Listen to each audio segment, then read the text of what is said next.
Hello, everyone. Thanks for joining me again today. For those of you who don't know, my name is Kman. I am the president and co-founder of Chasing Horses Wild Horse Advocates. We're the nonprofit organization that has led the fight to save the Theodore Roosevelt horses, and now we're leading the charge to get them the best federal protection that they can get so that we don't ever go through the last 4 years again. I wanted to talk today about the year of the fire horse. And if anyone has questions, feel free to put them in the chat. As you know, the mics and videos are all turned off. So if you want to have a discussion afterwards, I'll be more than happy to share whatever I know. You no doubt have been hearing it already. It's the year of the horse. As wild horse advocates, we would like to believe that this is our year, the year that everything miraculously works out in our favor to help catapult our advocacy endeavors. And it can be.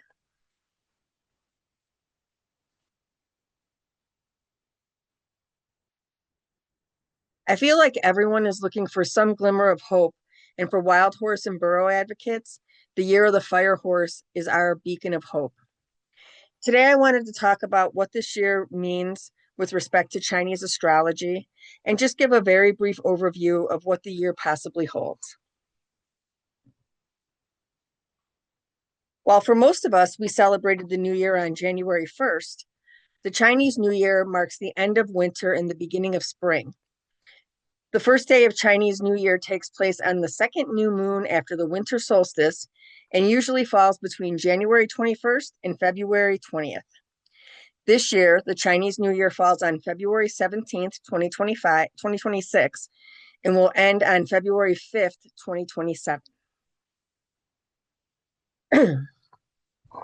The Chinese New Year is also known as the Spring Festival and is celebrated for 15 days that begin the day before the Chinese New Year and end with the Lantern Festival on the 15th day. The Chinese New Year is associated with several myths and customs. The festival was traditionally a time to honor deities and ancestors. Throughout China, different regions celebrate the New Year with distinct local customs and traditions. Chinese New Year's Eve is an occasion for Chinese families to gather for the annual reunion dinner. Traditionally, every family would thoroughly clean their house, symbolically sweeping away any ill fortune and make room for incoming good luck. Windows and doors may be decorated with red paper cutouts and couplets representing themes such as good fortune, happiness, wealth, and longevity. Other activities include lighting firecrackers and giving money in red envelopes. The Chinese New Year is represented by 12 different animals.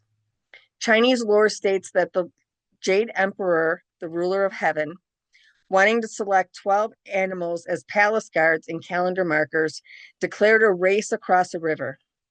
The first 12 to arrive would win a place in the zodiac. The 12 animals that were selected in order were rat, ox, tiger, rabbit, dragon, snake, horse, goat, monkey, rooster, dog, and pig.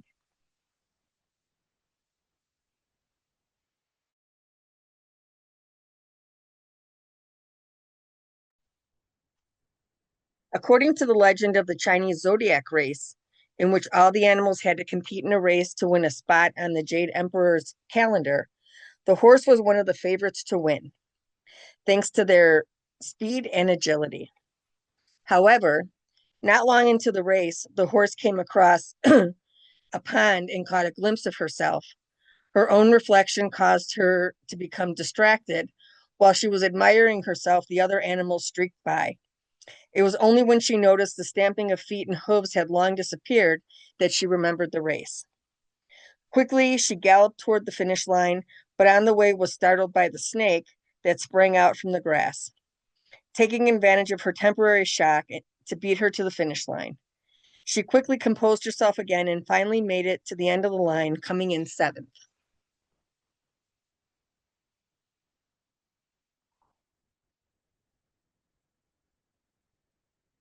In addition to the Chinese New Year being represented by 12 different animals, it's also represented by 5 different elements: wood, fire, earth, metal, or water. Every year for 12 years, we have a new animal to celebrate on Chinese New Year. Additionally, every year for 5 years, there's a new element added to the Chinese New Year. It takes 60 years for an animal and element to pair to repeat. 2026 is not just the year of the horse, it's the year of the fire horse. Our last year of the fire horse was in 1966. Wild Horse Annie wrote her own memoir in 1972. In it, she discusses the struggle for legislation that took place from 1950 to 1970.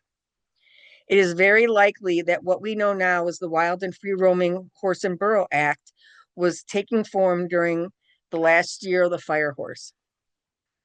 Another of Annie's major accomplishments was the establishment of special wild horse refuges. Some came before the Wild Horse and Burro Act. The largest such refuge, established in 1966, lies within the Nellis Air Force Base in southern Nevada. The historically significant Pryor Mountain Refuge, established in 1968 on the Montana-Wyoming border, and the picturesque Little Book Cliffs Refuge, dedicated to Annie, near Palisade, Colorado, are two other such sanctuaries. So what can we expect in the year of the fire horse? The horse is linked to freedom, movement, and self-direction. Horses do not thrive when boxed in, and neither do people under this influence. And the fire element and everything, add the fire element and everything intensifies.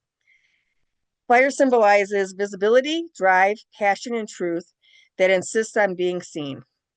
Put together, fire horse years tend to feel restless, energizing, and occasionally confrontational. This does not mean chaos for everyone. It means life speeds up.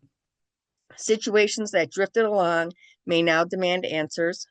People feel more aware of what costs them energy and what gives it back. In practical terms, many notice a stronger urge to change direction, speak honestly, or step away from habits that drain them over time.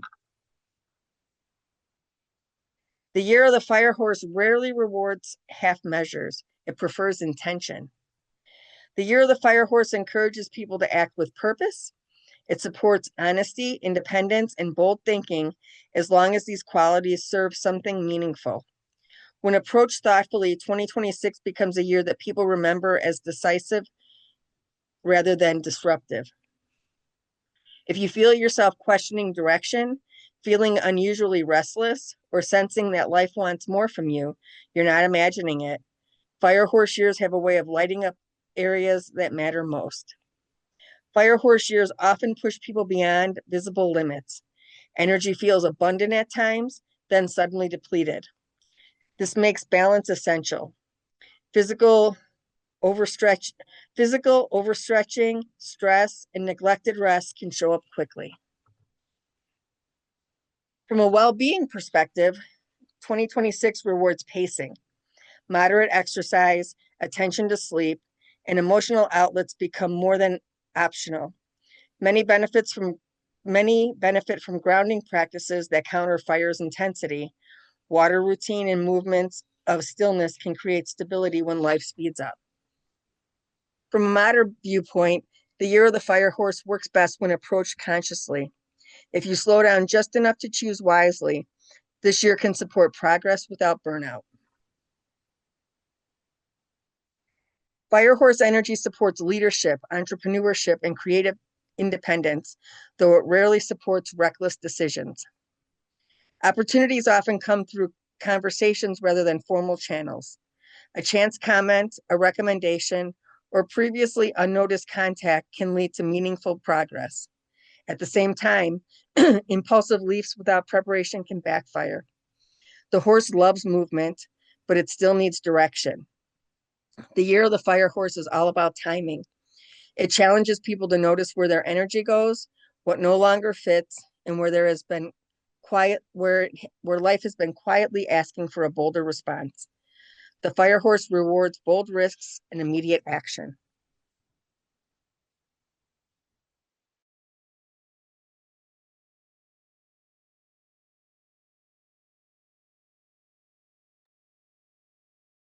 Can we expect globally this year? Historically, these years are linked to social revolutions and major shifts in public opinion. Expect a break the rules mentality to dominate the headlines. How to make the most of this year in the fire horse energy? Get clear on where you're headed. Horse energy is strong and resilient, known for its innate ability to overcome obstacles, but make the most of opportunities that arise this year. You'll want to train your focus and lean into areas of strength. Pushing forward down the path where you're most aligned will only serve to bolster your results. This is also a yang year. Yin and Yang and yin alternate years. Yin is a time for retreat and hibernation, whereas yang is all about pushing forward and taking action. Picture a horse made of fire, galloping as fast as it can go. When this horse has a goal, it reaches its destination quickly and can find real success. But if this horse is fearful and running from something, it can just as easily fall off a cliff. This year, it matters where you're headed. Have a clear vision for what you want, set a goal, and keep moving toward it, and you can accomplish a great deal.